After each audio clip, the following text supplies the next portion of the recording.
Price and participation vary. Blog Talk Radio. Paranormal Review Radio.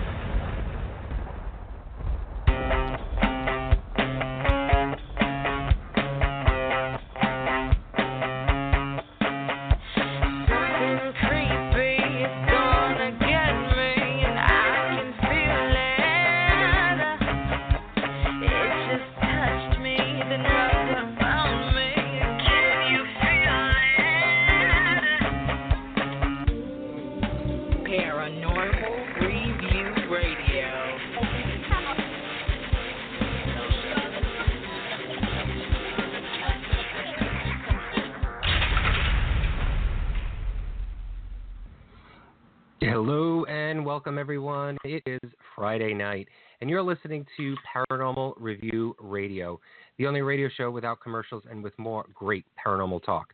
Thank you for joining us tonight. I'm Anthony Agati in New York. And I'm Lucy Liefrid in Chicago. You are listening to one of the highest rated paranormal radio shows on Blog Talk. No bull, no lies, just a true platform for everyone to share their knowledge and experiences. When searching for the truth, good communication is key. Our phone lines are open for questions or stories. The number to call is 661-244-9831. Make sure you press the number 1 to get into the queue. We'll try to get to you as soon as you can. Otherwise, our chat room is open so you can post any comments or questions there as well. Don't forget to like us on Facebook and subscribe to our YouTube channel at Paranormal Review Radio. You'll find more articles, blogs, and full show uploads. And if you have specific questions, comments, or would like to be a guest on the show, email us at paranormal.review@aol.com. Now, sit back, get comfy, and prepare to open your minds. It's time for Paranormal Review Radio. According to healthline.com, confusion is a symptom that makes you feel as if you can't think clearly. You might feel disoriented and have a hard time focusing or making decisions. By the end of this show, you will have experienced confusion and possible disorientation and will probably have a hard time making a decision. Why?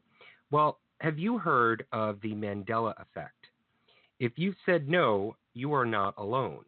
And if you said yes, you might feel as though you are alone. The Mandela Effect was a concept created by fellow researcher and paranormal investigator named Fiona Broome in 2010. While attending a paranormal conference called Dragon Con, Fiona and a few of her friends were talking in a social manner when the topic of Nelson Mandela came up.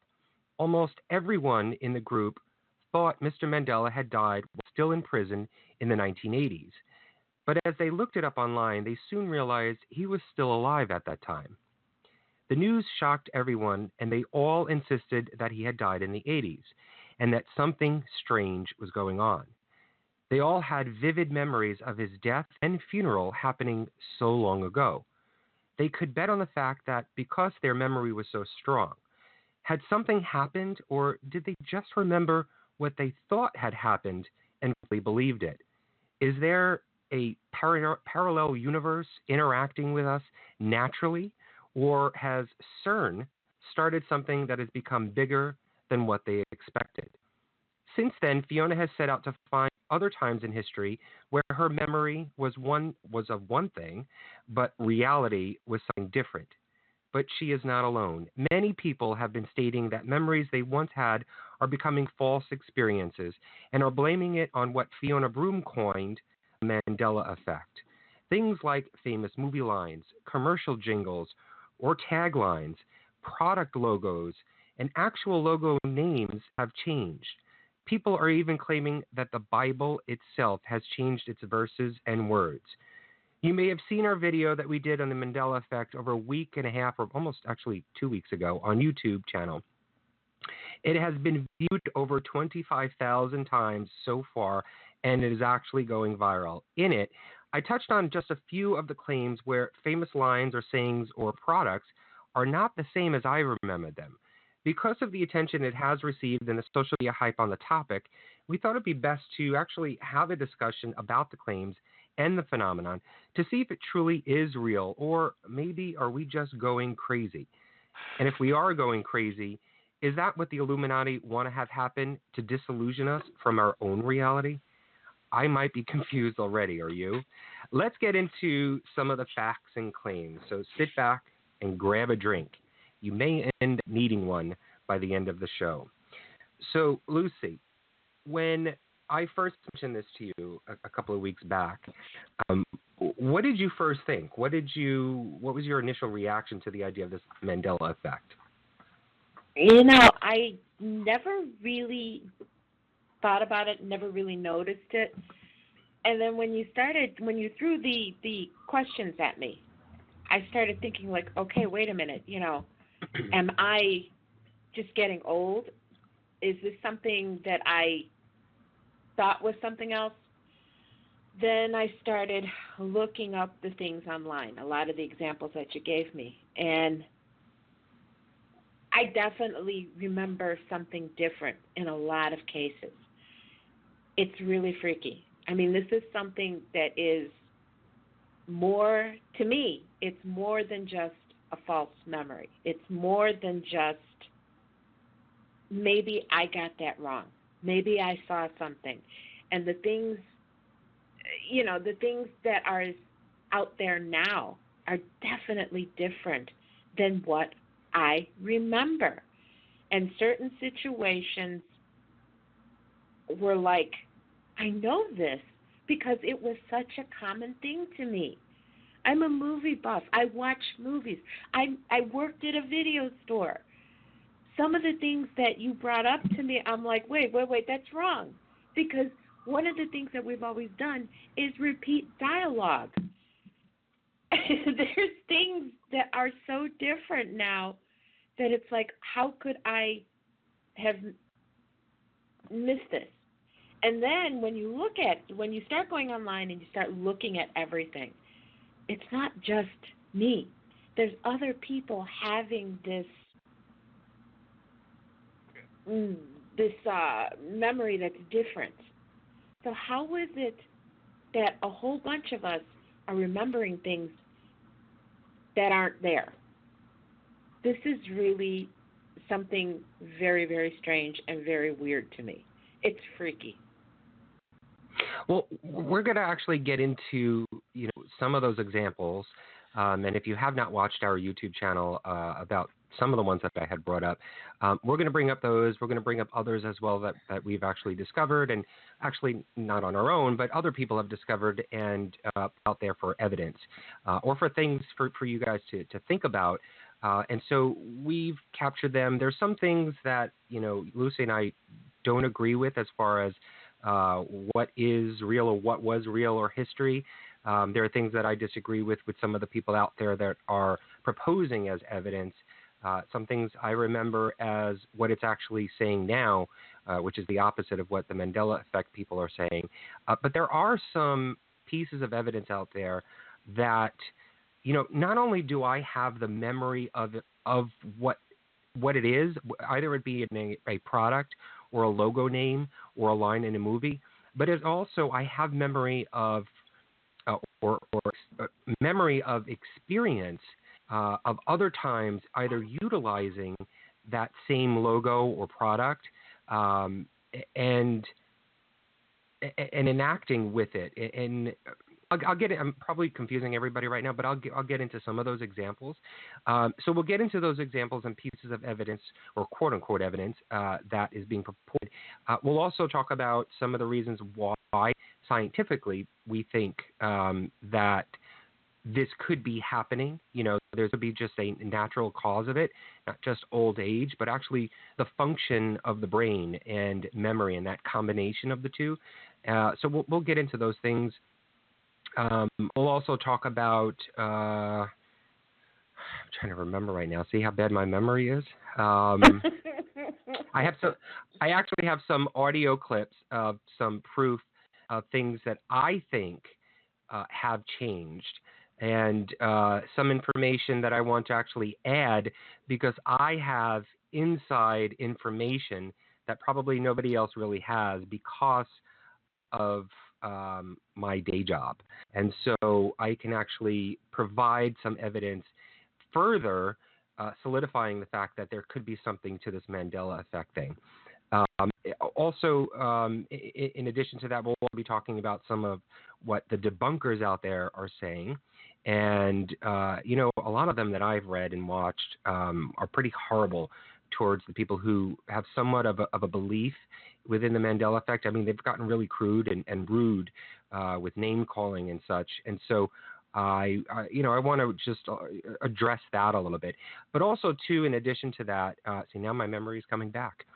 In addition to all of this, we're going to talk about the idea of is there a parallel universe that is colliding with ours? And is this the reason for the Mandela effect? Scientists have said that there could be proof, or there may be proof out there, of either a multiverse or a parallel universe out there in the universe itself that is or could be mixing with ours. And so therefore, are we switching from one reality to another, from one parallel universe to another? And therefore, both parallel universes are actually, I guess, coexisting. And some of us are in a different reality and some of us are not. That's sort of my feeling on it. There's also the idea that CERN, which is that huge Hadron Collider, I keep calling it Collider, the Hadron Collider that's in Geneva, that is supposed to be finding out the birth of the universe. Could they have actually been doing testing and cause a glitch within our universe, within our own reality, that may be changing history as we know it? Or maybe they've gone in over their head and are not sure how to come back now to where it once was. So we're going to try and get into all of these things tonight. Obviously, our chat room is open as we are on Blog Talk Radio Live, so you can post questions or experiences that maybe you have had or questions. We'll try and get to those as well live on the air tonight. But also, too, this is going to be archived on our YouTube channel. So if there's any comments that you have, please put them in the comment section.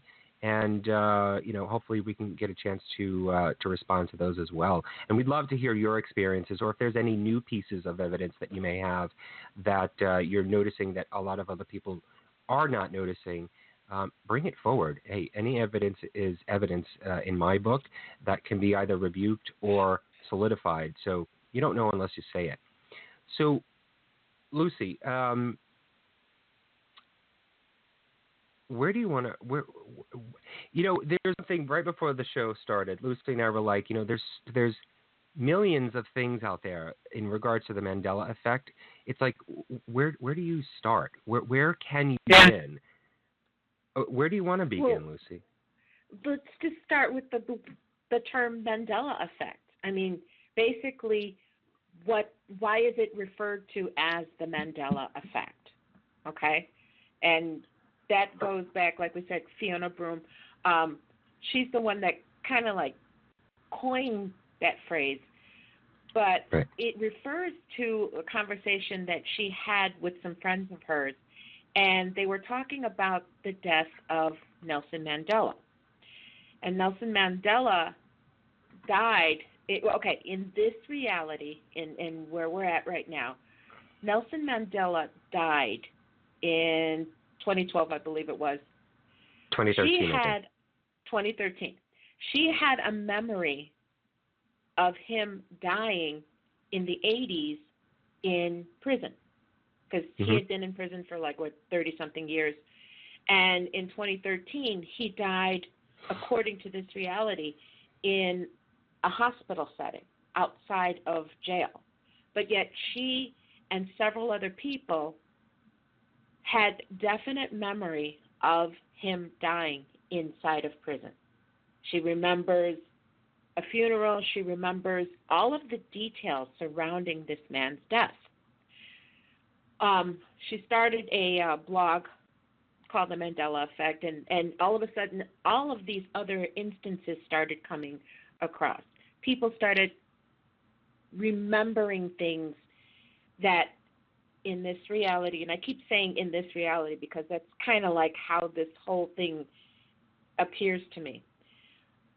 In this reality, things are one way, but yet people have definite memories of it being a different way or a completely different scenario. That's pretty much where the term Mandela Effect. So right now, Mandela Effect kind of like is that blanket term for all of these anomalies. And there are a million of them. I mean, if you go to YouTube, which is where I've been immersed for the past week, there are so many videos in addition to ours that people are talking about the things that they have found that are different. Some of them are really absolutely crazy. Some of them, when you hear them, you're like, yeah, I remember that. But yet when you go and you go research it afterwards, it's different. Something has changed. Something somewhere has changed this reality. How, what, I don't know. All of these theories that are out there, I'm telling you right now, I'm like lost because there's so much. It's like being inside of a tornado. There's so many things swirling around me, and here I am in the middle, and I have no idea which way is right. Well, let's start off just so that people can get on board and understanding where the Mandela effect was originated from. Let's get into some of the examples so people start to understand, because I'm not sure if our listeners or people who are going to be listening and obviously watching this on YouTube understand what the Mandela effect is. And so, yes, explaining it is one thing, but I think maybe we should get into some of the audio clips that I actually have. That way you can hear it for yourself and try and assess what your belief is. And I'm going to actually ask you guys this question before I play the audio clips, because I want to test your memory out there and see whether or not you are in line with what we're thinking or what people within the Mandela effect field are thinking, as opposed to what could be the reality or the true reality of things. Now, I just want to preface the show tonight also too that I do not 100% believe in the Mandela effect. I believe aspects of the Mandela effect. I believe there are things that are being purported that I believe are true, that these people out there that are proposing this, the evidence, some of them have really confused the crap out of me, have made me go, am I going crazy? Am I going senile? I know I'm getting older in years, but I'm not there yet. And so I've questioned those things because I have such strong, vivid memories of them. Now, they could be false memories. They could be things that I may have interpreted wrong from the very start and created a history or a memory of them. And therefore, this legacy of this memory has lasted so long and built up over time and solidified that way. I don't know. I don't put all of my coins on this Mandela effect, but it's worth talking about and it's worth investigating, because if there are millions, as Lucy was saying, millions of people that are thinking this way, there has to be something to it. Now, I understand the science part of it and the way that our brain and memory works. It is fallible. It is not perfect.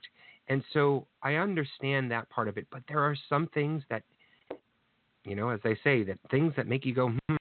So I'm gonna play some audio. And the first one I'm going to play, which is this one, is I think one of the first few that I learned about, which convinced me that there's something with this Mandela effect. This is the one that snapped back my head and said, I got to tell Lucy about this, and we got to do a show about it or something about it. And it is the Star Wars movie. It is the Empire Strikes Back series. Well, Star Wars series, but the Empire Strikes Back movie. Now, if anybody out there is a nerd like me who has, watched Star Wars, the first three that came out, the first series of movies that came out back in the late 70s and 80s. Whoever is a fan of those, I was a huge fan of Star Wars. I lived it, loved it. I had bought the Millennium Falcon. I didn't buy it. My parents bought it.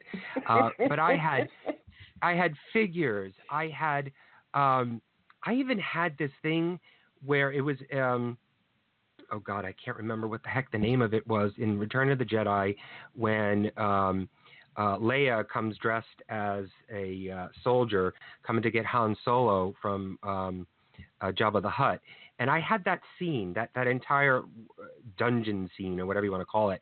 And it was a not a paint by number plastic set, but it was a painting thing where I got to actually paint the figures. And I remember staying up 5 hours. I think it was past 1 a.m. in the morning. And I'm at my desk in my office I was such a freaking nerd. It was unbelievable. But I loved Star Wars. Now, Empire Strikes Back was one of my favorite movies. It's second in line to Return of the Jedi. Return of the Jedi was my favorite, my movie. Lucy, what was yours? Which one was yours? Honestly, Empire Strikes Back. I like that one the best. Empire Strikes Back? I think Empire Strikes Back was more intense. It was more dramatic. There was more of a storyline there. But I also liked Return of the Jedi because it was more fun. It was more adventurous to me. In any case, Empire Strikes Back. There is a famous scene in Empire Strikes Back when Darth Vader and Luke Skywalker are fighting each other within the Death Star, and they are battling each other and having a conversation about Obi-Wan Kenobi and how Darth Vader wants to get Luke Skywalker onto the dark side. And Luke says to Darth Vader, I don't want to. It's not my thing. You killed my father, and so why should I come be with you? And Darth Vader then reveals to Luke that he is his father. The line in the movie where that happens, I remember the line, as millions other people remember it, and Lucy does as well. The line is, Luke, I am your father. It is infamous in my head. It is embedded in my brain because I remember saying this to my friends in school constantly. We used to make fun of the line and trying to imitate that dark, raspy voice that Darth Vader had, and say that to each other. We used to beat each other up or try and beat each other up. And then while they were on the ground, I remember saying, Luke, I am your father. It's sort of like, hey, I won the fight. I am your father. You obey me now, basically. That I remember. Luke, I am your father. Well, apparently, that is not the line in the movie. Well, wait a minute. Weren't you like everybody else? We sat in front of fans saying that line. You know how Chris Farley does it in the movie? Every single person I know has done that. And it's Luke, I am your father. Right, and Chris Farley says it in that movie. He says, Luke, I am your father. I forgot the name of that movie. That was about David Spade. I think it's Tommy Boy. Tommy Boy, that's it. So if you watch any movie or any movie that may sort of backtrack to that Empire Strikes Back scene, everybody says, Luke, I am your father. Apparently, the line in the movie is, no, I am your father. No. It is not that line. I will bet you can take my life and my soul right now. That is not the line that I remember. Do you guys remember that line as being, no, I am your father? Darth Vader saying that to Luke Skywalker. No, that doesn't. It doesn't. No, I've never heard that until recently. All right. Well, I'm going to play this clip. Now, this clip that I'm going to play for you, it is the scene. So you'll hear the actual audio clip of this conversation between Darth Vader and Luke Skywalker. But in the middle of this scene, there's an actual interview with James Earl Jones, who plays Darth Vader in the movie. He himself admits to what the line says, which is, Luke, I am your father. But the audio, but the line, the actual line from the movie, it's saying, no, I am your father. So is the actor who played Darth Vader wrong? He should know. He's the one that actually should know the line. He's the one that said it. So here we go. I'm going to play it for you. It's a very short clip, but take a listen and tell me what you think. I'll never join you! If you only knew the power of the dark side. When I first saw the dialogue that said, Luke, I am your father, I said to myself, he's lying. I wonder how they're going to play that lie out. Obi-Wan never told you what happened to your father. He told me enough. He told me you killed him. No. I am your father. Say what? That's right. Say what? Because that was not the line. And as you just heard, James Earl Jones says, when I first looked at that line, Luke, I am your father, he's lying. You know, I guess he was alluding to the fact that he's actually not his father. It confuses the hell out of me that I remember that line. Millions of other people remember that line. James Earl Jones is saying that that's the line, but yet the actual line in the movie is, no, I am your father. Yeah, and when you go on, you know, because I went online, I started looking for that clip, and they all, right now, if you go on YouTube, all of the clips that you see on there, it's, no, I am your father. That's not what I remember. I can't be the only one. There are 1,000,001 memes out there that are, Luke, I am your father. It's part of 1,000,000 jokes. There's so many people that, how can all of us make this mistake? It's something's not right here. It's not what I remember. And I'm like you. I will bet the rent money. It is, in my memory, Luke, you won't bet I am your life? father. Well, I never bet my life. Really? This is the one, like I said, that solidified it for me that there's something out there. You guys can call me crazy. You can call me names. You can say I'm senile, I'm an idiot, I'm retarded, because I've heard those names before called out by people who have been debunking this. This is not the only thing. This is not the only one that is actually of I guess, I don't know, the other word that I can think of is, or the other description I can say is of high quality, of high prominence, that is standing out for me. There's another one that I want to bring up, and this is the Forrest Gump movie one, Lucy. Mm-hmm. Now, if you guys go to YouTube or anywhere on Google and type in the Mandela Effect, I'd say about 9 or 8 out of 10 people are going to talk about the Forrest Gump line, the infamous line, life is like a box of chocolates, you never know what you're going to get. Apparently, within this Mandela Effect, that is not the line in the movie. And so people have been talking about this. People have been bringing forward additional evidence, pieces of evidence. There's actually one guy out there, and I can't remember his name, on YouTube, that found a sort of interview behind the scenes clip type of thing, where they interviewed Robert Zemeckis talking about that line and saying that the line is, life is like a box of chocolates, you never know what you're going to get. And there's also I'm not sure if this was a different take or possibly somebody else, like, who was a part of the crew, videotaping that scene while it's being actually filmed by the actual production crew. And on that piece of film, Tom Hanks says, life is like a box of chocolates, you never know what you're going to get. What apparently is in the movie, and what is being told to us that has always been in the movie, is life was like a box of chocolates, you never know what you're going to get. Now, there's two things that I want to attack on this.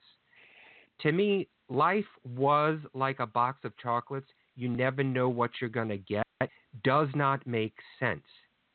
It's talking about, well, this line is basically stating life was like a box of chocolates, meaning that they're talking about the past. You're talking about something that has happened in the past, or that has happened already, and something new has happened. The second part of that is you never know what you're going to get, means the present. You never know what you're going to get, either the present or in the future. It's sort of that warning. You never know what you're going to get. So how can you say life was like a box of chocolates and then you never know what you're going to get? It doesn't make sense to me. If you add the word is, life is like a box of chocolates, you never know what you're going to get. You're talking about the existence of the current life, your current life. Life is like a box of chocolates. It is a box of chocolates. You never know what you're going to get. To me, that makes more sense than the word or the word was. So this was the second thing that fueled the fire within my ass to get this out there and talk to Lucy about it. When I told you about this, what was going through your head? Well, first off, the way, life was like a box of chocolates, when you say it out loud, that doesn't flow. And I love that movie, okay? I've seen it, like, every time it's on TNT, I watch it. It's not, I definitely remember life is like a box of chocolate. When you say it, life is like a box of chocolate, there's that rhythm that's in the line. I remember that particular rhythm because Tom Hanks had that voice down so well. But when you say life was like a box of chocolate, that doesn't flow. It doesn't have that same rhythm. And I think what I remember is the sound. I could close my eyes and I can hear the life is like a box of chocolates because of the way he was talking in the movie, the voice that he used. Every line that Forrest has that rhythm to it. That one line, life was like, does not have that rhythm. It doesn't flow. So it just seems kind of weird if you've done the whole movie in character with this same inflection all the way through. Why would one line be different? It doesn't make sense. It really doesn't make sense. Well, here, in case people don't believe me, let's just, if they're all, on our side about the idea that life is like a box of chocolates, and they don't believe me that life was like a box of chocolates, actually in the movie. Let me play a clip because this is the actual clip from the movie. Hello. My name's Forrest Gump.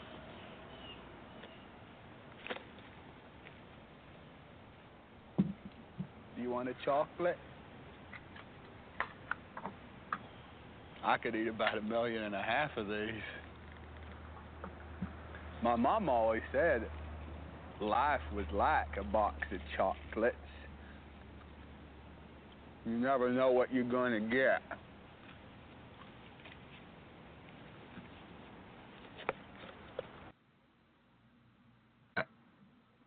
That's not the line in the movie. Where did that come from? That's not the line in the movie. I will fight people. That is not that movie. Now, I have two pieces of additional evidence for and against this piece. Now, later on in the movie, Forrest Gump, if you've all watched it, I'm not going to give any spoiler out there because it's been out for about 1,000 years. Forrest's mom, who is played by Sally Field, she dies at the end of this movie, or towards the end of this movie.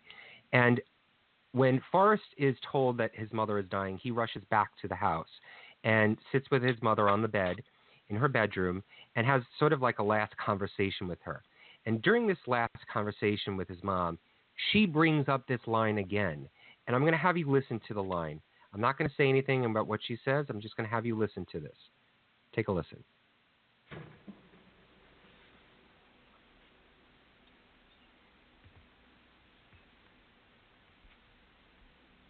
What's the matter, Mama? I'm dying, Forrest. Come on in, sit down over here.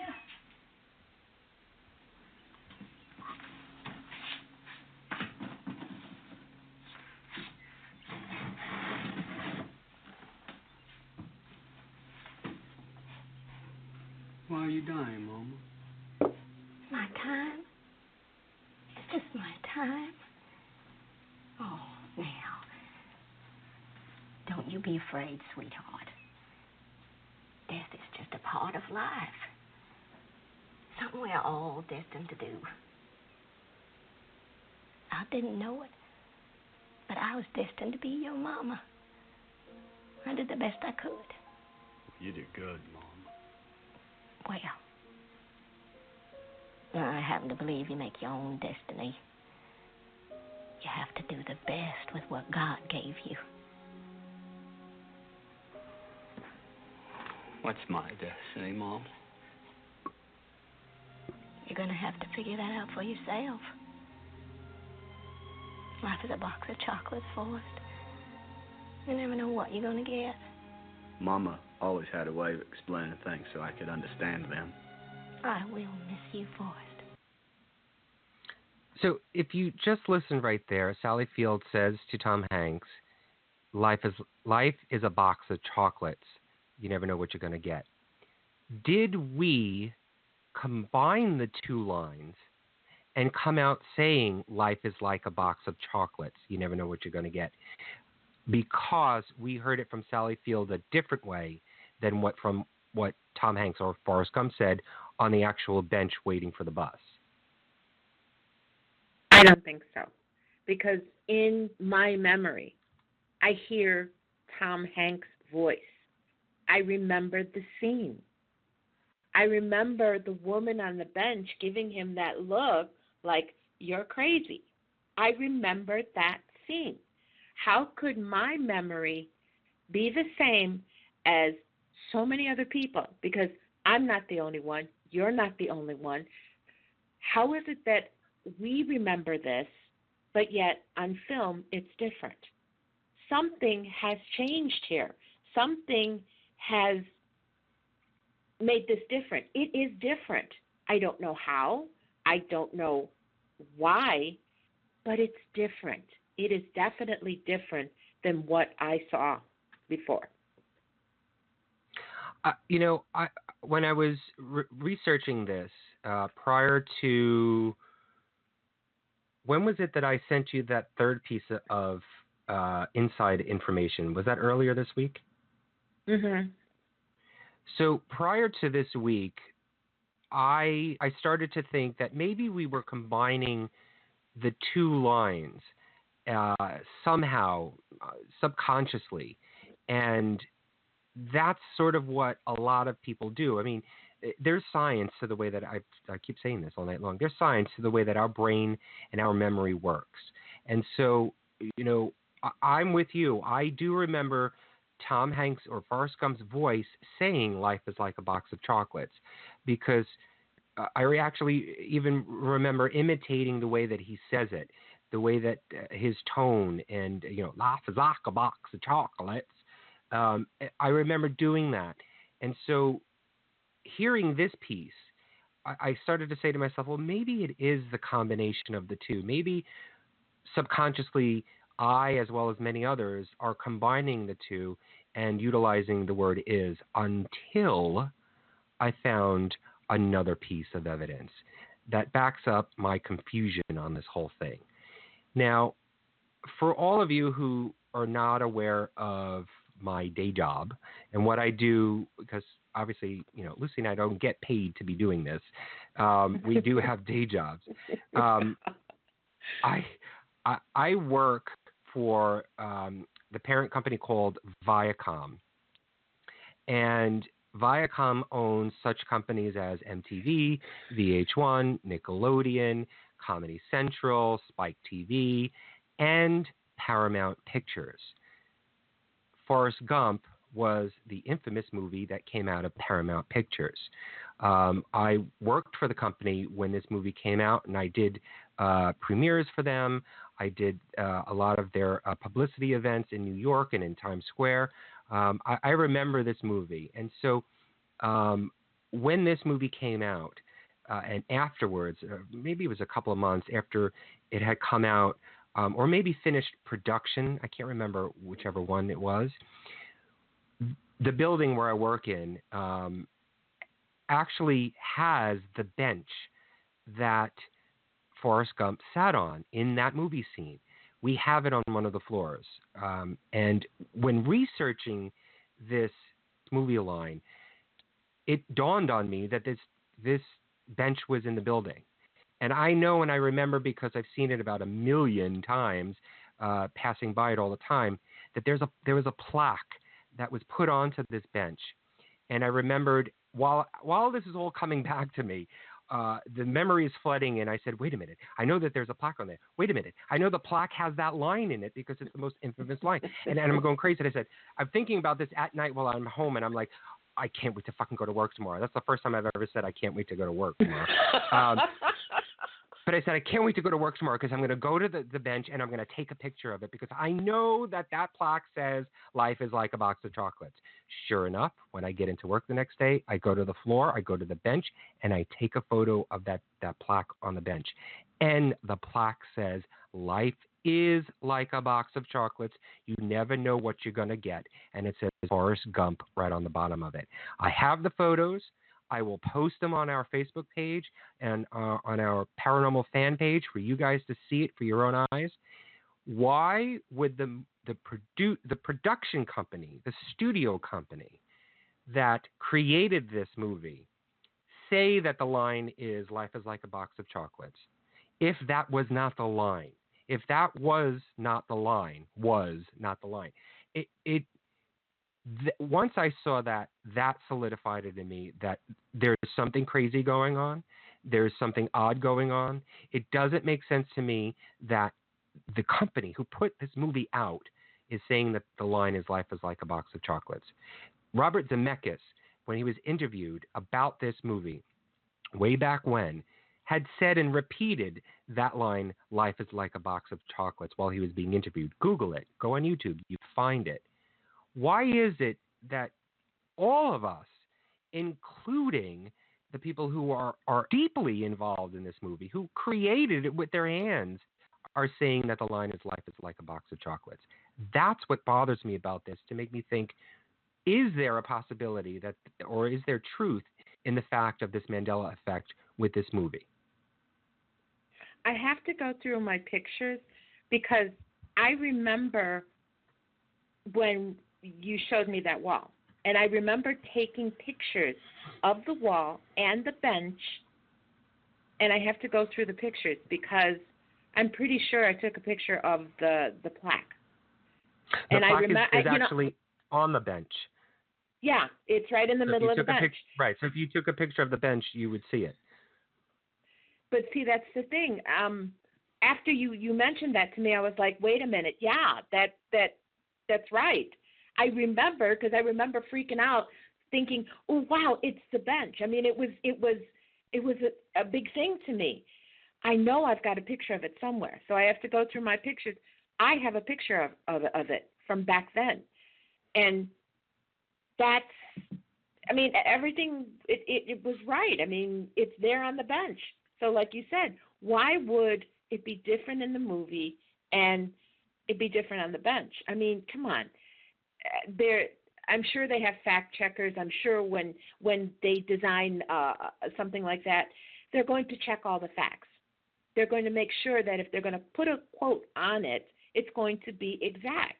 So at the time that this display was put together, everybody obviously knew that line was life is like a box of chocolates. When did this change? You know, when did this all of a sudden change? Well, that's the question that a lot of people are bringing up, or a lot of, either you want to call it conspiracy theories or just theories itself, that there could be this sort of parallel universe that is being created or has been created, either naturally by the collision or colliding of parallel universes. And so, some people have said, and I have said also too, that, some people, if they've awakened to, or if they've heightened and awakened their spiritual sense, their third eye, their subconscious or conscious, that they have moved their reality. They have shifted to a different parallel universe than other people. And so that may be the reason why some people remember this line as life is, and some people remember it as life was. People who are stuck in the reality that, or stuck in the previous reality, or possibly in the new reality, because I have no idea what's going on. Somewhere there's a glitch in some things. In addition to that, or on the opposite end of that spectrum, people are also saying that CERN had something to do with this and created and forced a switch in the parallel or in the universe itself and created a parallel universe.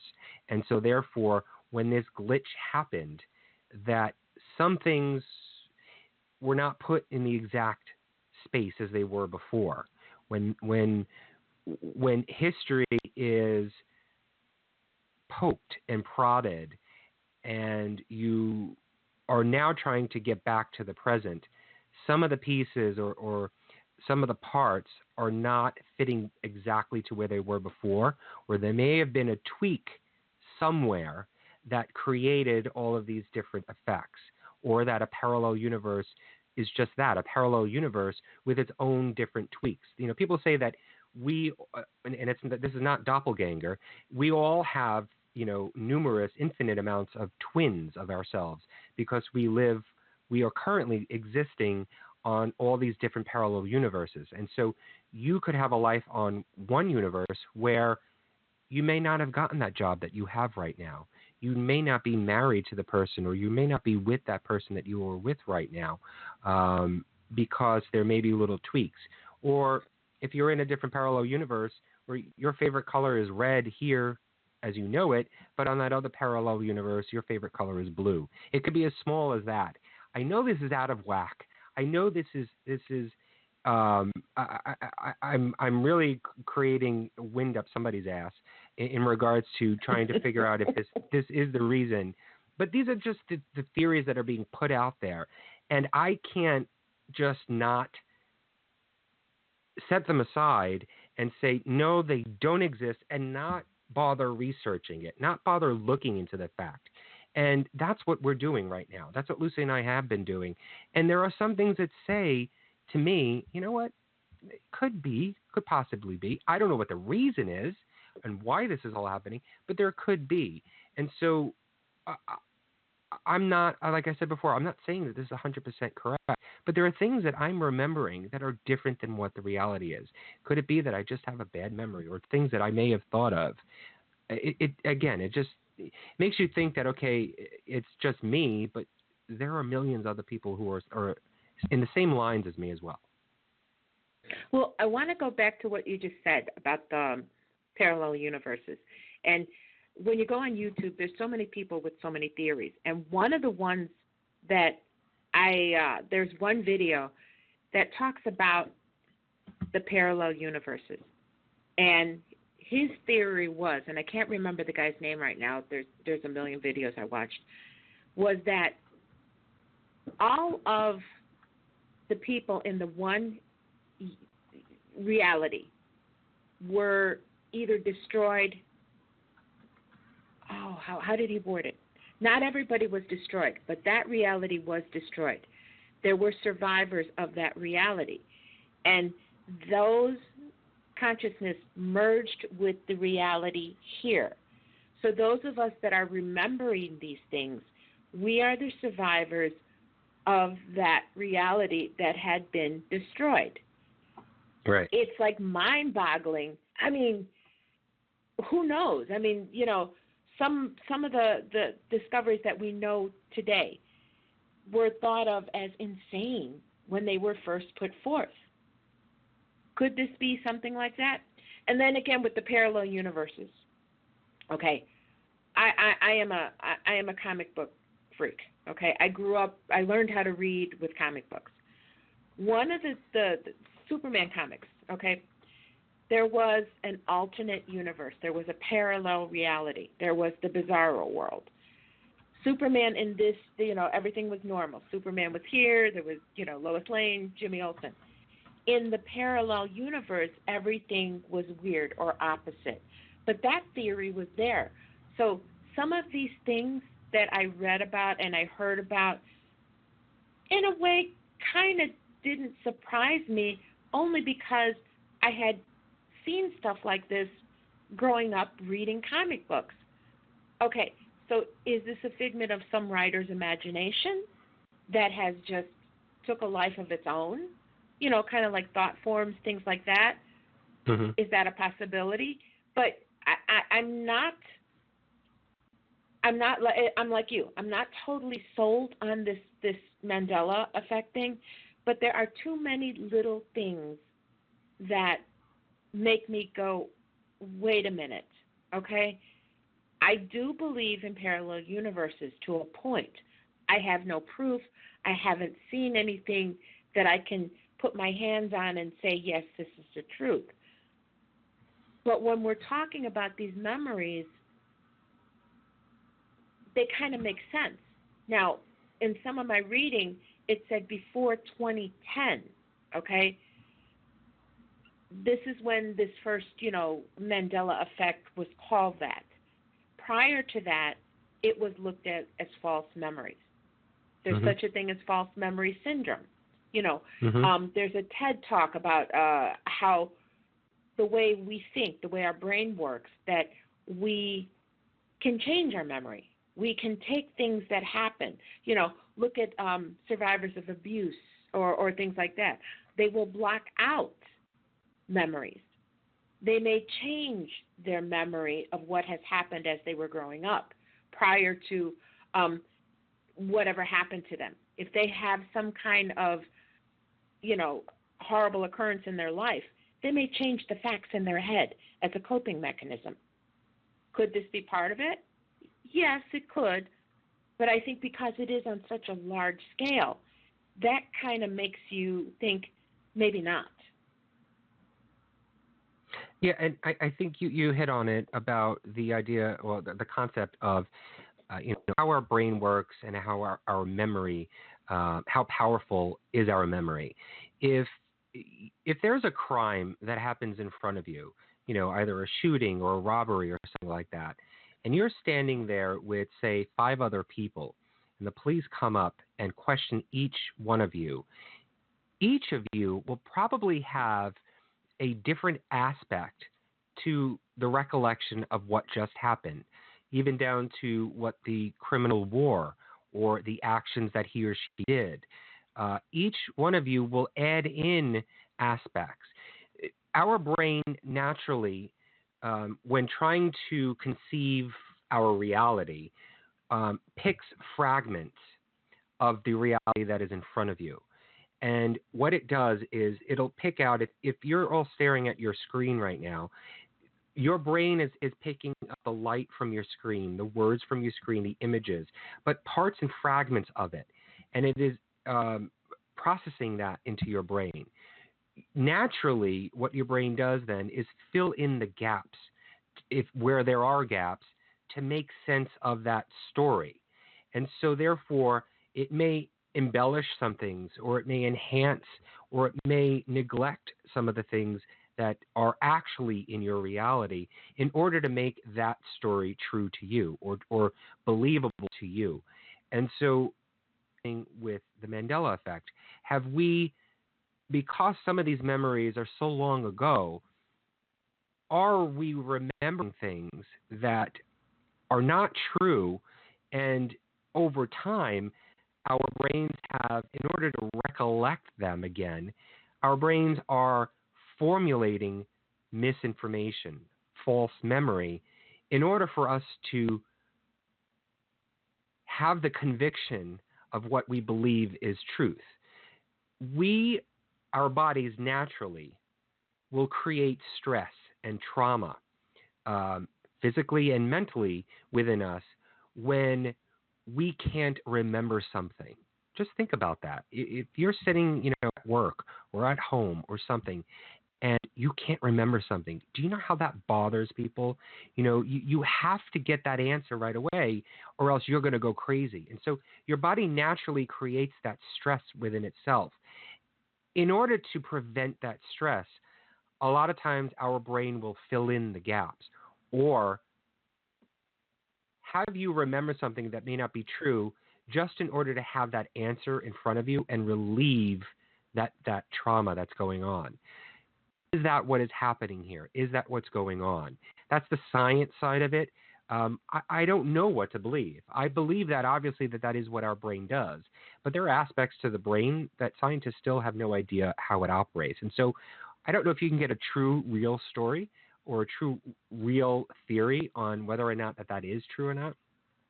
But it's worth, again, investigating, and it's worth researching to find out if all sides of this so-called Mandela effect are true.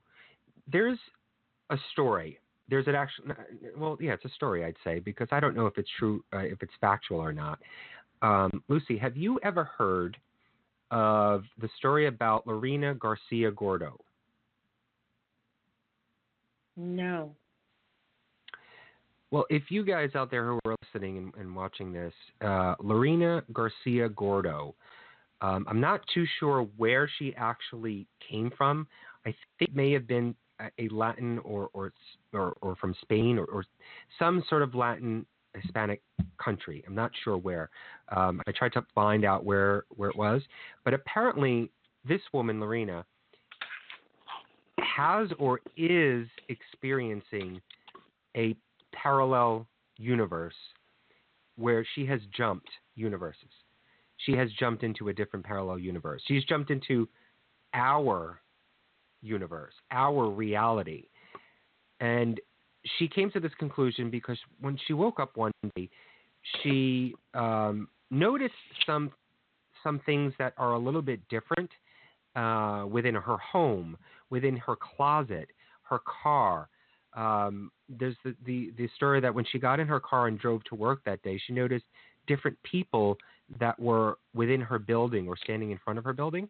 And when she got to where she works, the floor, the desk where she normally sits at actually had somebody else sitting in there working, and it was a different person. She actually worked in a different department. Experienced things where she was now with the ex-boyfriend that she remembers distinctly leaving because he was abusive and cheated on her and was dating somebody new until she woke up that morning.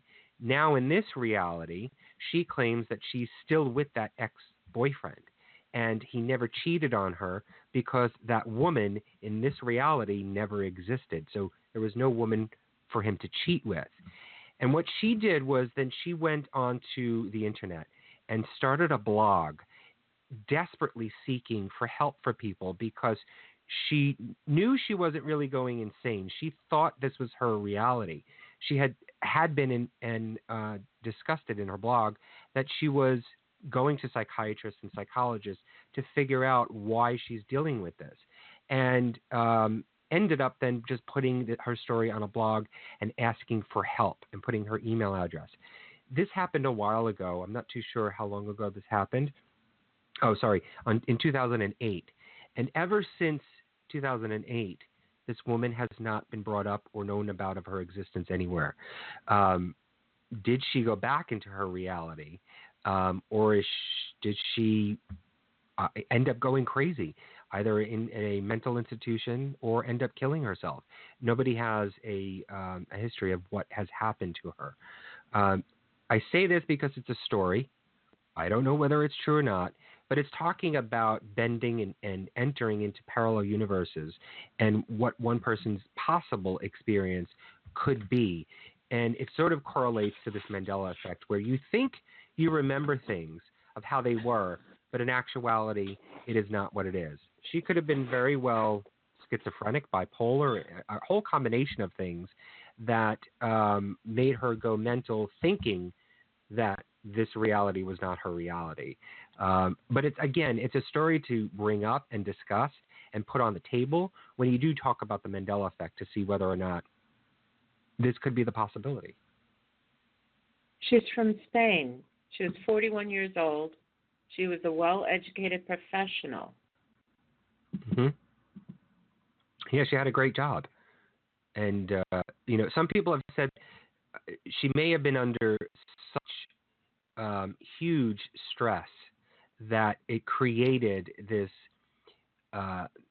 mental instability in her that warped her memory and warped her own sense of reality, that she couldn't get a grasp on things anymore because she was too stressed. I can believe that, but I've never heard a case like this where somebody's actually thought that they've had little tweaks and little glitches in their current reality to the point where they completely believed it and were not accepting of what was surrounding them in their current reality. Well, attached to this one article that I just found on her, I have heard of this next story. It's from Japan, and a man flew into the country with a valid passport, but no one had ever heard of the country.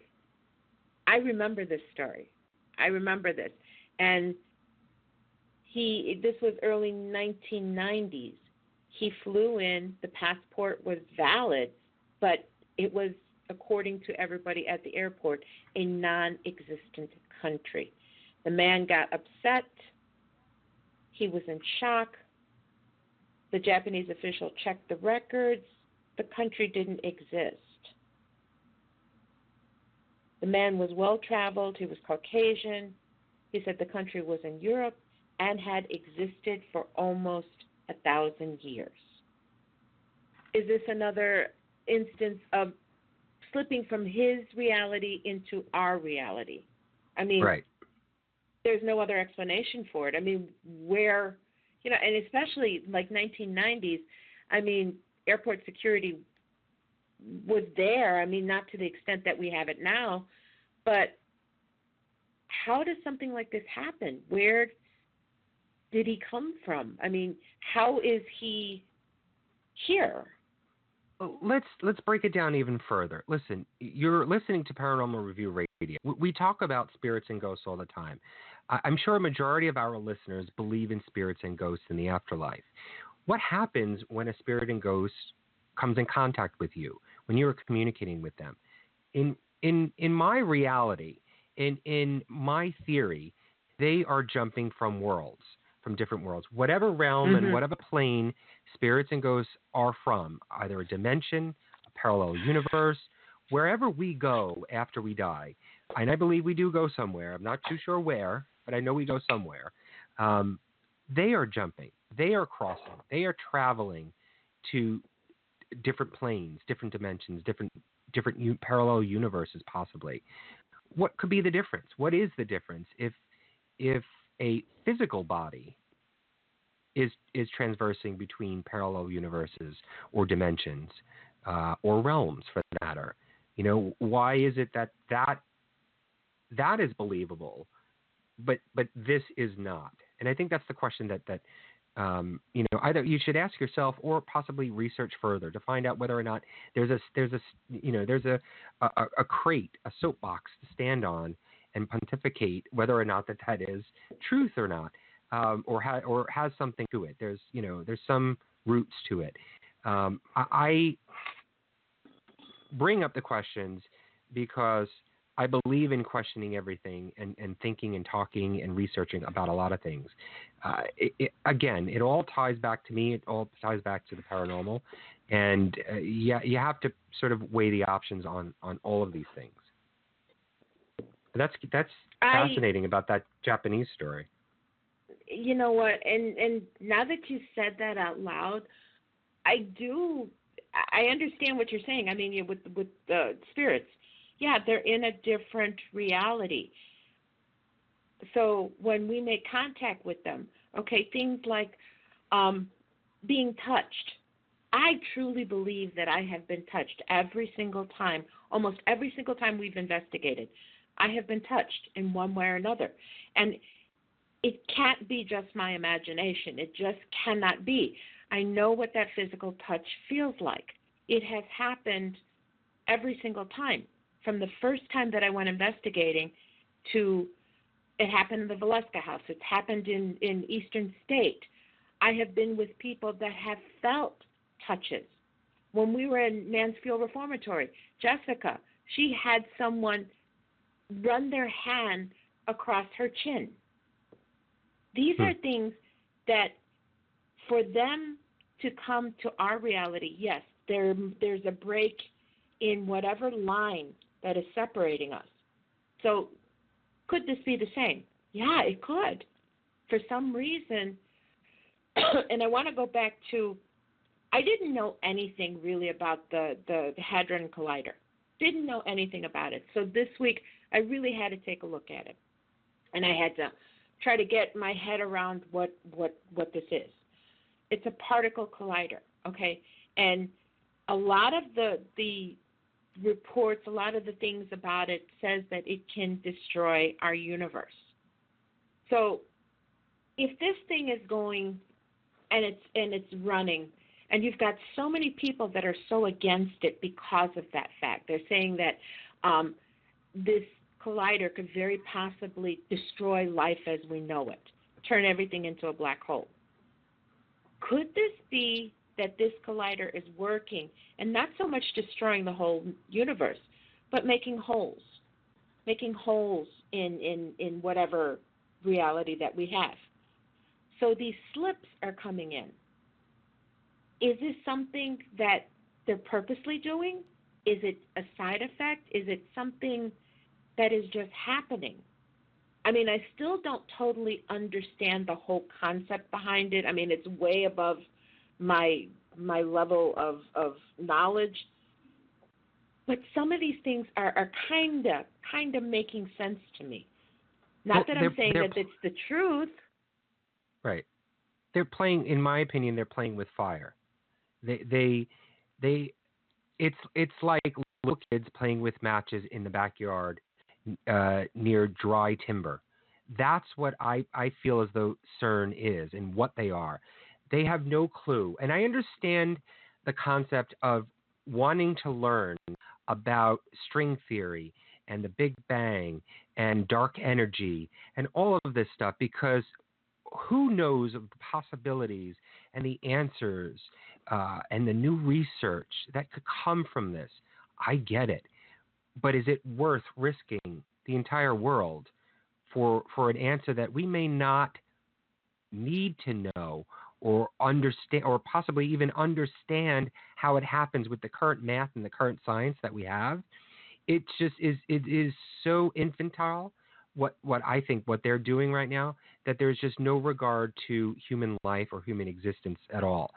The CERN Large Hadron Collider started in, I think it was 2008, 2009. It sort of started to rev up the engines, getting things going. Nothing really formulated until about 2010 when they started to do real experiments.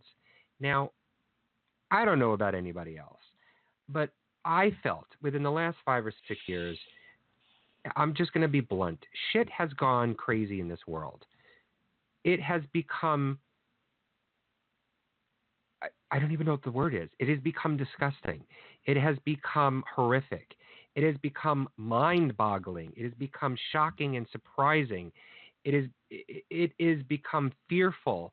The hope is just slipping through our fingers right now on the existence of mankind and womankind. To me, that's just not society and civilizations, coming to a culmination on things. I truly think that CERN has, this is going to be a conspiracy theory, and I don't care what people say about me, but I feel as though CERN has touched on something, and just like what you said, Lucy, creating these pockets, these holes in the invisible sphere that is around our world and our universe, our galaxy for that matter, that now is seeping in other metaphysical, parallel, universal, dark energy, black holes, and anything else, in quotes, whatever you want to call it, whatever could be called, whatever we don't even know yet could be called, coming in and seeping through and messing with space and time. You can call a mental institution right now and have me committed. I don't care. I think that there is something to that. I think that they have done something that could, I don't know if Mandela Effect is a part of this whole thing, but I believe in warping a space or a realm that we cannot touch at all yet or even understand, warping whatever that is helping to create life and helping to connect with our consciousness is being beaten up. It's being stabbed. It's being tortured, and as warped the mass consciousness of the world, basically, and it's turning things on its head. For God's sakes, this election is regardless of stance on anything, the election alone is laughable. It is, to me, pitiful. Regardless of who's for who and who is supporting who, you have to honestly say to yourself right now that could there possibly be no new president come November because of the crap that's going on? Put that on the table. Put that on your list right now. Add that to this ISIS crap that's going on in the world. The nature of humanity has completely changed. There are people that are within the government and high-ranking levels and positions that are for the idea and some of the ideas that have been within the Bible about genocide and about mutilation of women. There is somebody within the White House right now, and you can look this up. There's somebody within the White House right now that would say it's okay for a group of people to create a religion for themselves where millions of children die every single day. Because it is under a religion blanket, this person in the White House says, well, I can't say anything about it. I think they're okay. They're right because it's their religion. It's their right. Not taking into effect the idea that morally it is wrong. To me, that's not normal. To me, that's what is within the highest levels, not just here, but all over the world.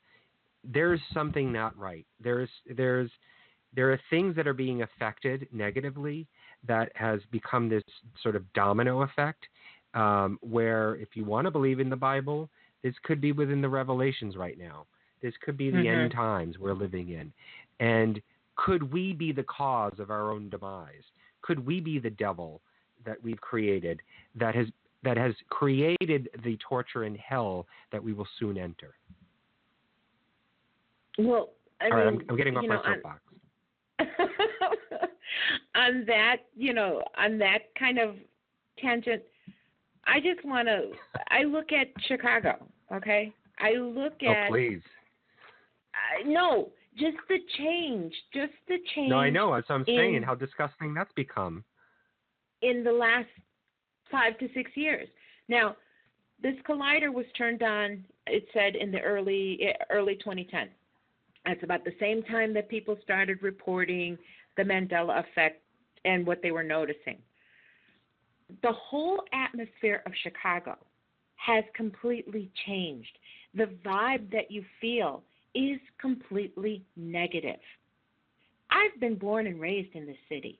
It was never like this. I don't remember. Now, looking at the younger generation that we have here, there's a lot of things that we took normally, things like respect for life, respect for yourself. sure, people can say, yeah, it's cultural. It's a result of economy. Yeah, but you know what? There was a Great Depression in this country. Right, People exactly. weren't insane like this. This Right. is beyond someone not having money. This is almost like a complete change of character. And it's not everybody, but there are certain factions in this. Now, one thing I did notice in reading like all the comments, from people that have posted things, it seems like younger people really don't accept this theory. Now, that got me to thinking, okay, is this, the memories that we're having, is it a possibility of like, baby boomers turning a certain age? Maybe they're more aware of it. Is it, as you grow older, you become more aware?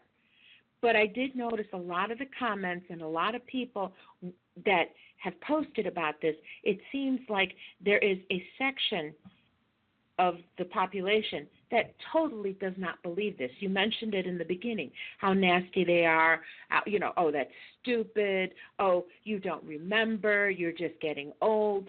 It's more than that.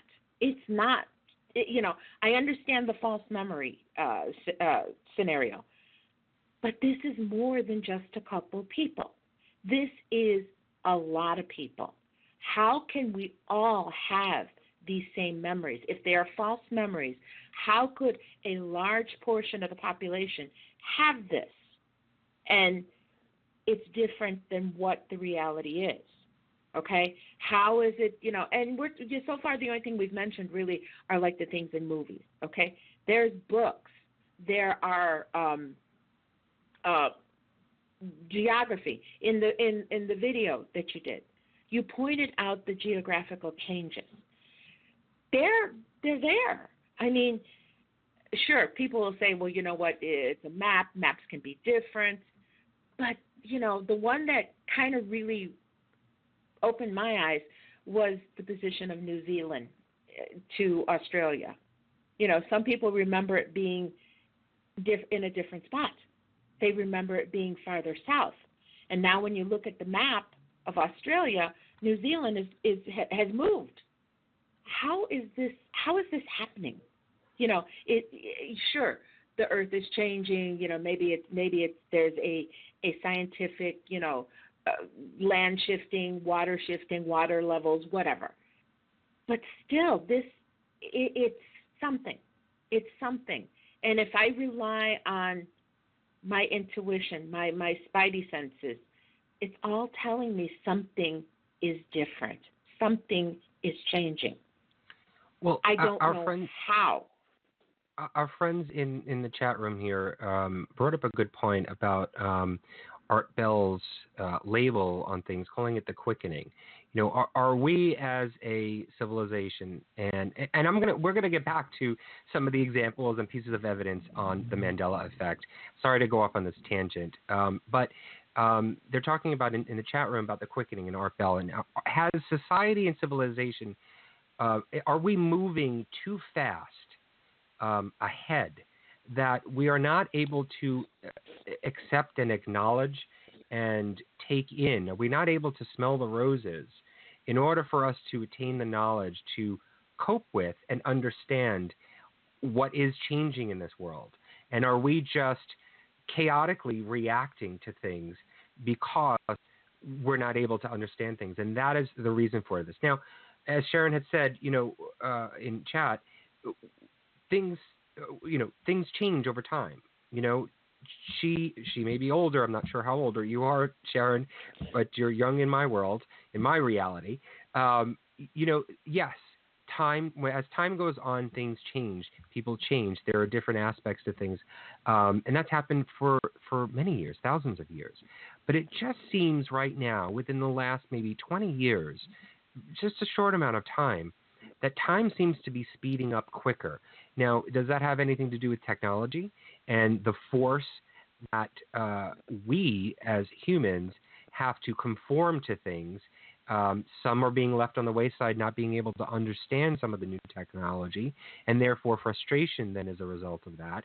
And does that cause and create a domino effect for other things?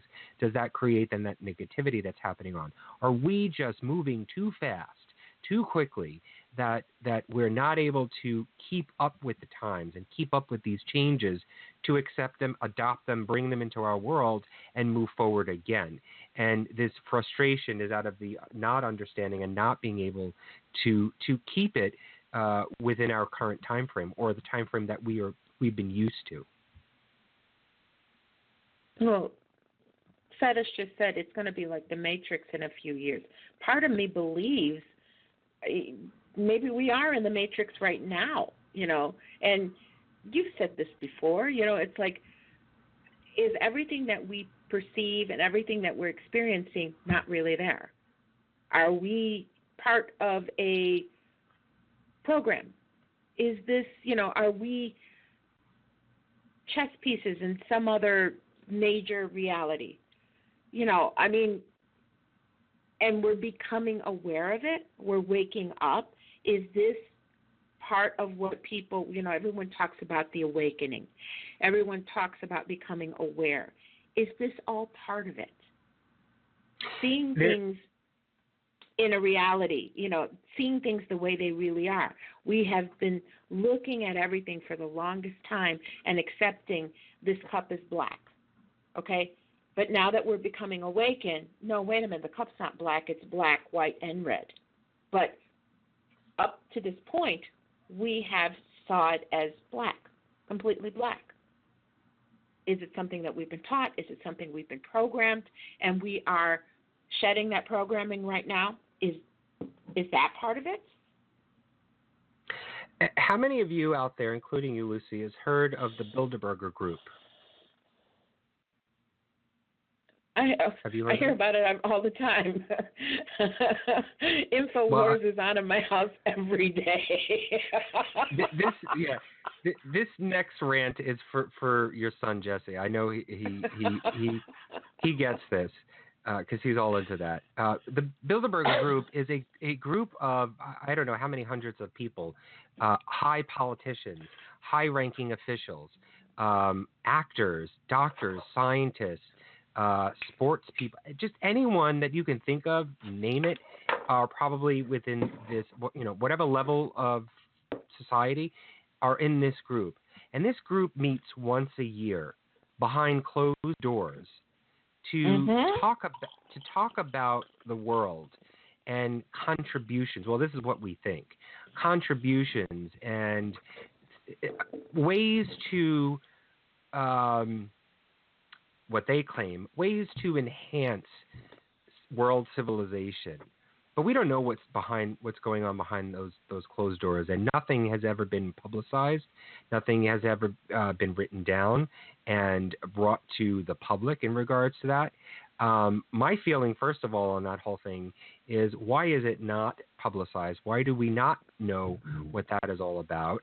I understand it is a private group and they can do whatever they want, but it just seems odd that these people are all together in one room once a year, and who knows what's going on. Now, people claim that is sort of the Illuminati of the world, that they are the ones that control. I mean, you're talking about the biggest bankers in the world, people who have control over money, your money, control over what you see on television, what you eat, how you eat. All of these people, what you watch on television, the rules and laws and government, all of this is in one room. That frightens the shit out of me. And so what are they talking about? What are they doing? What are they coming to an understanding about? Are they the ones that are actually controlling the world? Okay, I can see the people in the white coats right now coming into my door, and they're going to be taking me away. So I think let's not talk about this anymore.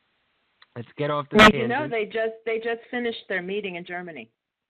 Exactly. They just finished, and they're on their way right now to have me committed. So, and for all of you who are watching and listening to this, I'm not crazy. I'm just repeating things that I have heard that just make me go,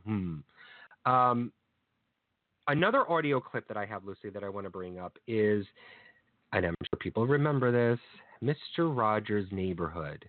How many people have watched or listened to Mr. Rogers' Neighborhood?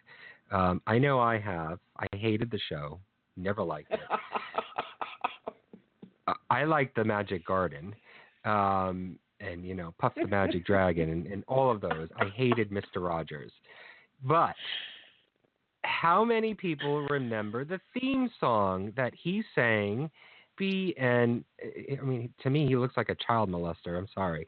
But how many people remember his theme song, A Beautiful Day in blank?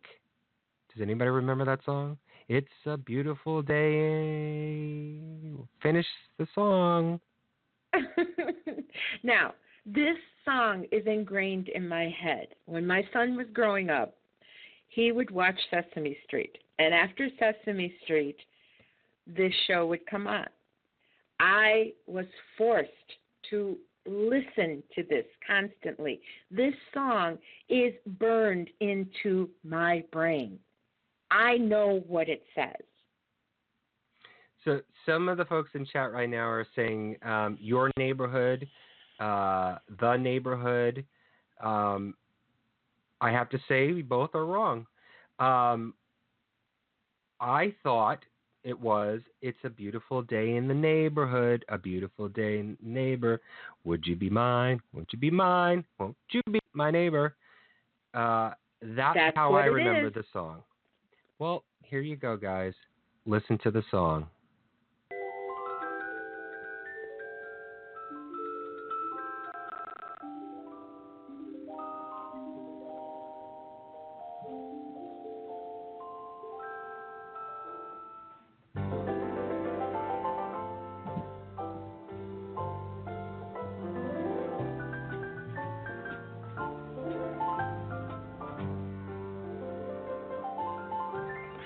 It's a beautiful day in this neighborhood, a beautiful day for a neighbor. Would you be mine? Could you be mine? It's a neighborly day in this beauty wood, a neighbor. Wait, what did he say? He said, it's a beautiful day in this neighborhood. But yet the second line, he says, it's a beautiful day in the... So, see, that's not what I remember. No, he doesn't say that. I'll listen to it again. The second line. I don't remember him saying, it's a beautiful day in this neighborhood. No, he never said that.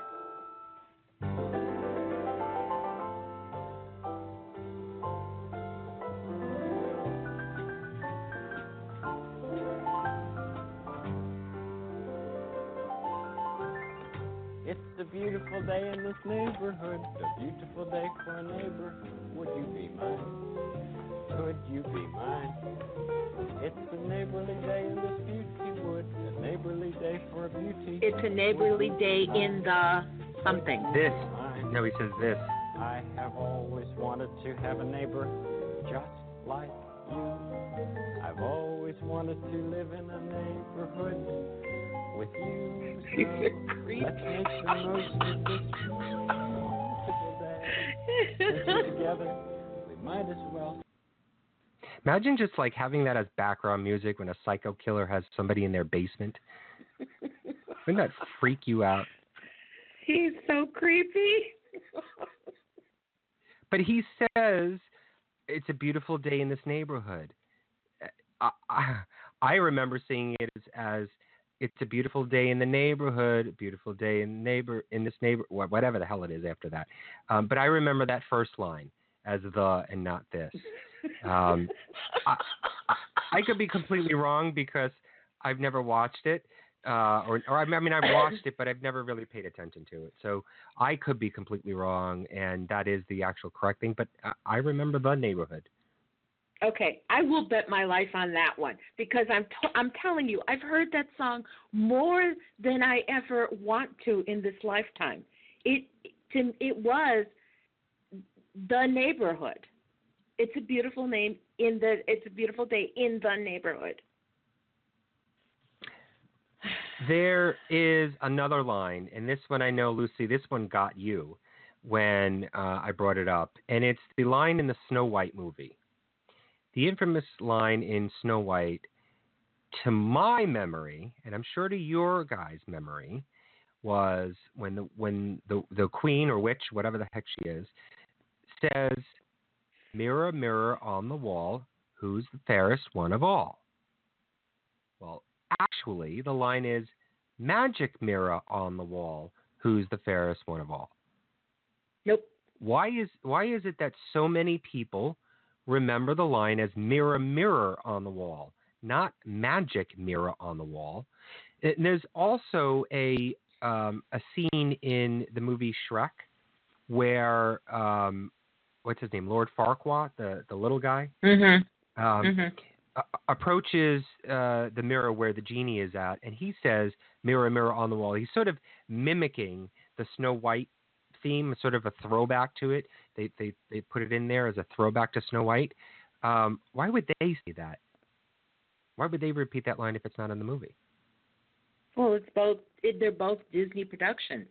So why would one be different? Again, there's, I'm sure people are fact-checking. And growing up, I remember Mirror, Mirror on the Wall. Right. I had books. Disney always would have books that came out to coincide with the movies back then. It was Mirror, Mirror on the Wall. Magic Mirror. I've never heard that until recently. It's been repeated so many times in other movies, other lines in movies as "Mirror, mirror on the wall." Have we just filled that in our memory, our collective memory, as "Mirror, mirror on the wall"? Or was it really "Mirror, mirror on the wall" and somehow this parallel universe changed it to "Magic mirror on the wall"? Okay. If our memories have changed this, why are they such little weird things like these? Why isn't it something major? Why is it that, well, there's actually one about the Challenger explosion. There's a Mandela Effect about that one. I don't have it, but why are these little things, not, things in books, things in movies, why aren't they something major? Because it's the idea is that when you, I'm trying to think of an analogy for this. When you touch one little aspect, one little dot on, let's just say you tapped your television screen, so much so that it created a little mark, a permanent, light mark that's on your screen, and that light mark is the LEDs, the lights that are behind your actual screen itself, and it pretty much has now stayed there. Now, you haven't ruined the entire television. You can see pictures still. You can make out, the shows and movies that you watch on the television, but that piece or that part where you've touched is a little bit different. The way that I'm conceiving this is that somehow something has touched little marks within our history. And just those little marks have changed. There are people on YouTube that, I'm sorry to laugh, but some people on YouTube have said that, their wife is now not the same wife that they knew before. They're completely different. Or, their children are not the same children that they once had. They're completely different. Or they don't have a wife anymore. There's one person I remember watching said he doesn't have a wife anymore, but yesterday he did. I don't want to laugh at people, but I don't know the true story. They could be schizophrenic. They could be crazy. They could be, something mentally wrong that is causing this. I don't know if, the parallel universe has made such a drastic change like that in people. But those things are out there. I think, though, it's sort of, my belief is CERN is involved in this whole thing. And when they tried to bring back history, they weren't able to fit certain pieces in puzzles, small pieces. And so therefore that could be the reason why there's just small glitches and not huge pronounced glitches in things. Well, one thing that I read that said something that when CERN makes these holes or these pockets, that the reality kind of crumbles and they put it back together, but it's like that one puzzle piece that doesn't fit, so they kind of jam it in, and that's what it is. But see, again, my question is... Sort of like what our own memory and brain does. It creates that hole for us. But why is it something small? If this is a false memory, then why don't I remember, why are the presidents the same, in the same order? Why isn't there a big change there? Why do we remember, major events? Why hasn't a major event changed, or have they?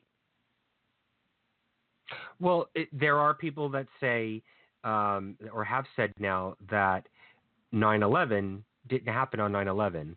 It happened on 9/10. Now, I know it happened on 9/11. I live in New York. It is 9/11. Could it be that I'm wrong and they're right? I don't know. But in my reality, I can say that's correct. It is not correct in my reality.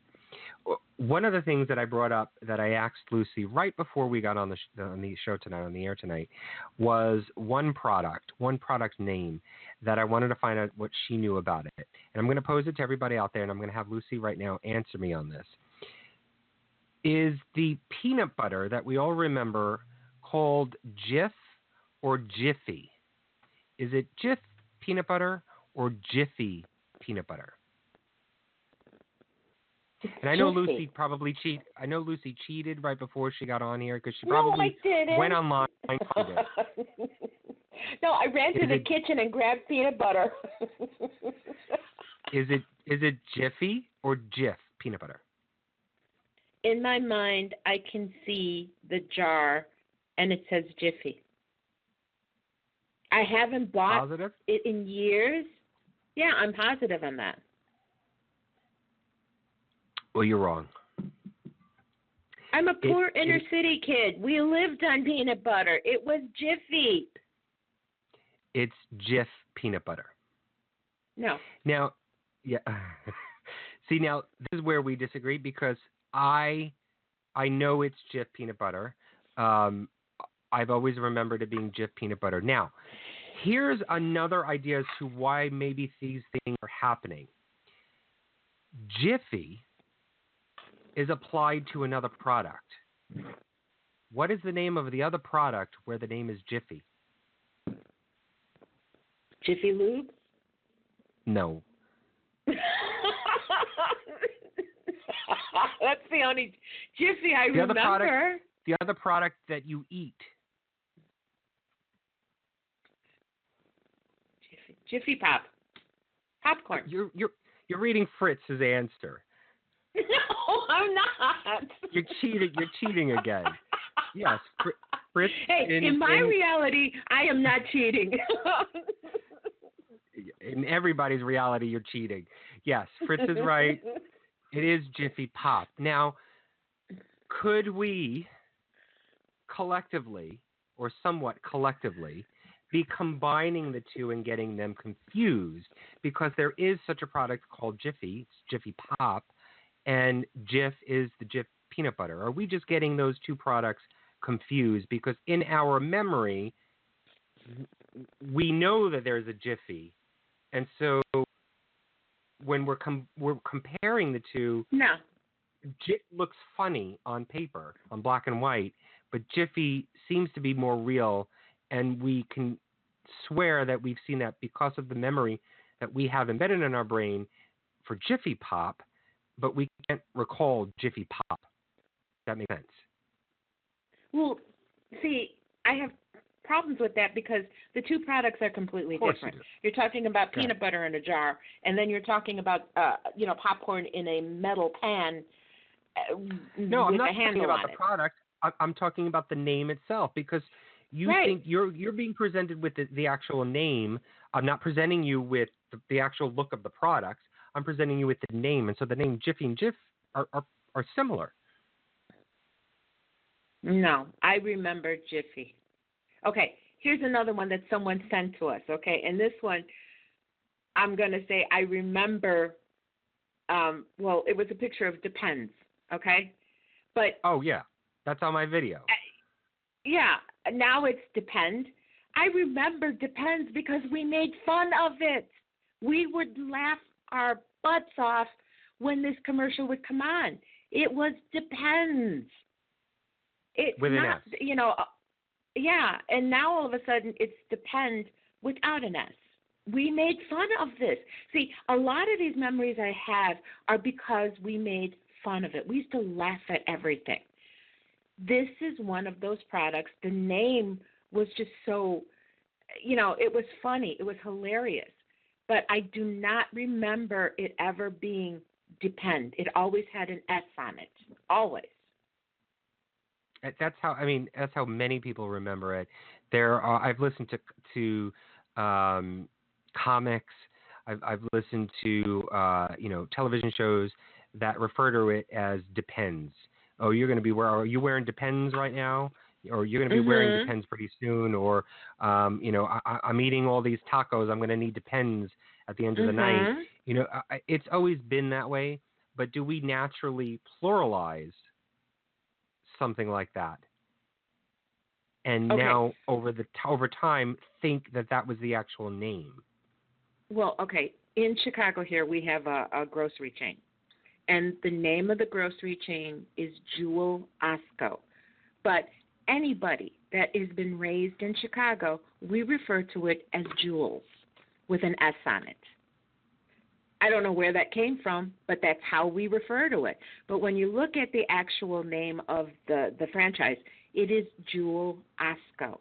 But for some reason, we all say Jewels. I'm going to Jewels. We have to go get groceries. We're going to Jewels.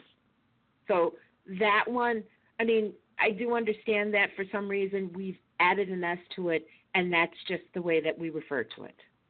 Right, because you shortened it down. But and so you make it plural.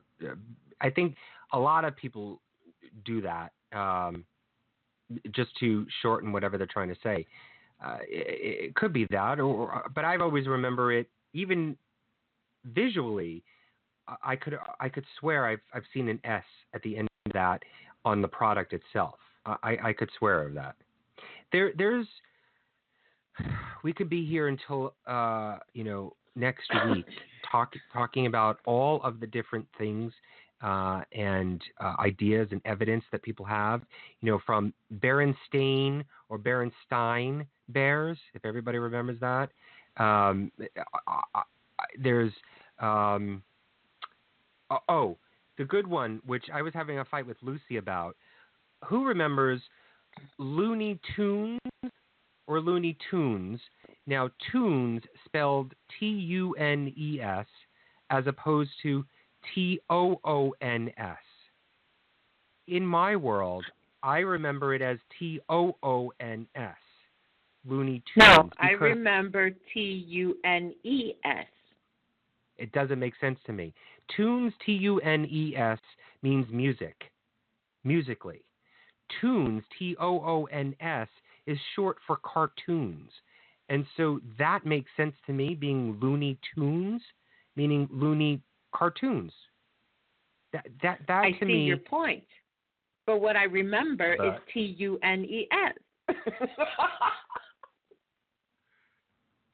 It doesn't make sense to me. Now, I never really paid attention to the idea of what that spelling was.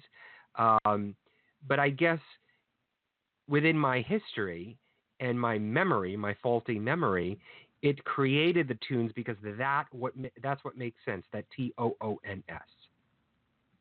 Okay. Well, there's another one tunes, that I saw differently. Okay, Anne Rice's book. Oh. I love Anne Rice. I have read every single book. I remember it as Interview with the Vampire. I do not remember Interview with a Vampire. No, see, I remember being Interview with a Vampire. No. That's the way that I remembered it. That's the way a lot of people remember that. So you're not believing what the people in Mandela Effect are thinking. The idea that I'm gonna say this because I actually listened to somebody on YouTube last night, and they had actually a good point. Go to Google and type in "interview with" and see what the suggestions that Google comes up with.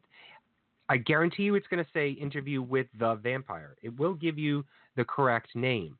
But when you click on that, you know at the bottom of Google, after it gives you all of the website links that you can go to, at the bottom it gives you more suggestions, or it uses that phrase that you've typed in the search line. All of them on the bottom say "interview with a vampire." It says "interview with a vampire remake," "interview with a vampire cast," interview, and it says all of that. Why would that happen that way? And this guy that I watched last night on YouTube had said that Google is a part of this cover-up, and he claims that Google once had "interview with a vampire" and as their search title, and it would come up that way. And for some reason, after he did his YouTube, which he shows the actual video of him going on Google and typing "interview with," and it comes up "a vampire." And then he says a couple of days later he tried to go into Google again and noticed that Google changed it to "interview with the vampire." And so he then showed you what that had happened. But he didn't mention this. I found out that if you scroll down to the bottom then, after you look at "interview with the vampire," it shows you more suggestions with "interview with a vampire." So is it because it's the people that are actually putting in the search bar "interview with a vampire" that's giving you those searches on the bottom, and people are mistyping or misspelling of the actual title of this movie in their own websites, and therefore that's why we are seeing the "interview with a vampire"? I don't know. I did go on YouTube. I found people doing reviews, very old YouTube videos doing reviews of the book, and they do say "interview with a vampire," but I really don't remember that. I seriously don't remember that. And that to me that has got me a little upset. Why is it that my memory, I don't remember that? I don't remember that. And I know I'm not going senile no matter what my son says.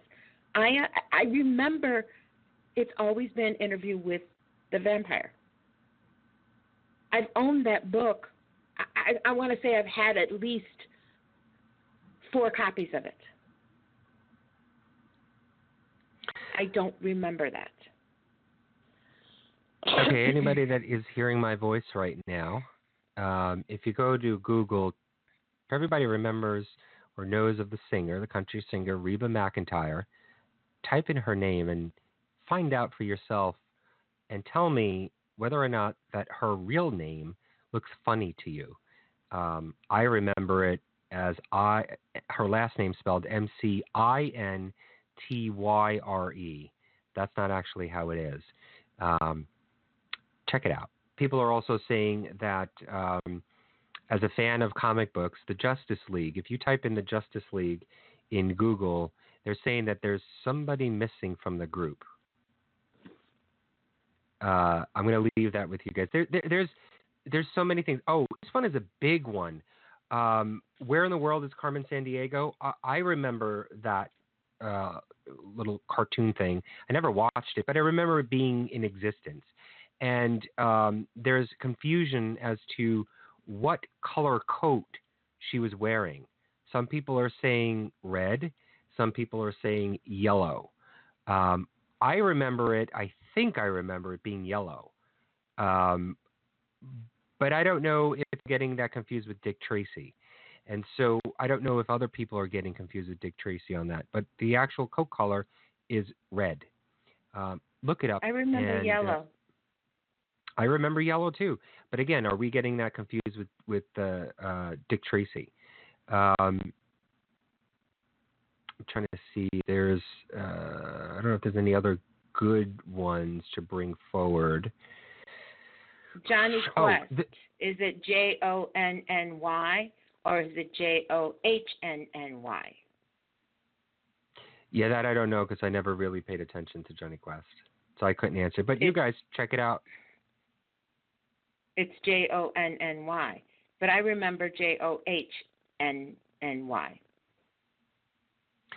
In the video that I did on YouTube, the old James Cagney movie Taxi, if anybody out there remembers that movie, the infamous line from Taxi is "You dirty rat."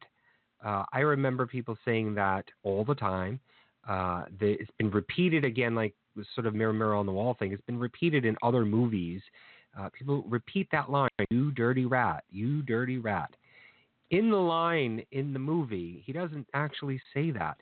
He adds, "You yellow-bellied dirty rat." That, to me, doesn't make sense. I don't remember it ever being said, "You yellow-bellied dirty rat."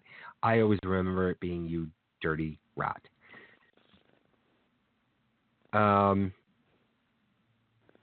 The Lindenberg baby, does anybody remember if the baby was found?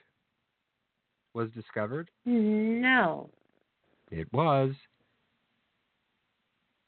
I always remember it, and it's still missing. I always thought that was a mystery that was never solved.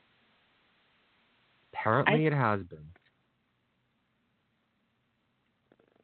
Trying to see some of these other ones. Here's another one that I just mentioned to Lucy. We've only got a few more minutes left. Like I said, there's millions out there. Oh. But this one I mentioned to Lucy right before we came on the air. If you guys remember Curious George, the monkey.